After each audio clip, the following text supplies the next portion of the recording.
Hallo zusammen und herzlich willkommen zum weiteren lustigen Review, und zwar vom Lego Creators 3 in 1. Das ist das 31075 Abenteuer im Outback. Das ist erschienen im 2018, hat zwar noch 15 Teile und ist für 7- bis 12-Jährige geeignet. Natürlich auch für Jüngere und Ältere, es ist einfach nur für, wenn man die Anleitung muss verstehen. Genau, ich drehe es gerade um, dann seht ihr, was es sonst noch für Säcke gibt, aber ich erkläre dir jetzt gerade. Zuerst ist natürlich der Offroader, dann haben wir den Helikopter und das Outback Camp. Also das sind da die 3 verschiedene Varianten, die es da so gibt. Dann haben wir, in allen 3 ist jeweils der Hund drin, der pinkelt da gerade den Baum an. Genau, jetzt in dem Fall der Baum. Und natürlich haben wir da ein cooles Fahrzeug, das fährt, wie alle Fahrzeuge, das ist klar.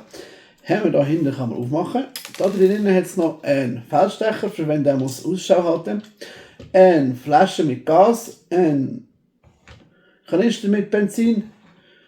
Es hat auf dem Dach eine Axt, für wenn man muss graben, für wenn man sich verfangen hat. Dann hat es natürlich auch noch eine Schaufel vorne drauf, für wenn man muss schaufeln.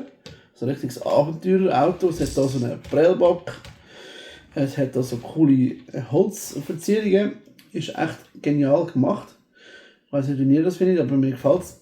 Und da vorne hat es einen Haken. Und jetzt weiß ich ja nicht, wie ihr das findet, aber man kann das da rausziehen.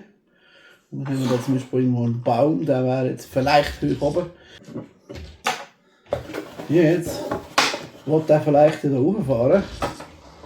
Da oben hat es nämlich einen Baum und der hat jetzt hier Probleme, das Geländer drauf zu kommen.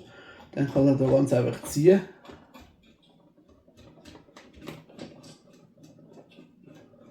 Und kann sich da drauf ziehen. Ist das nicht toll?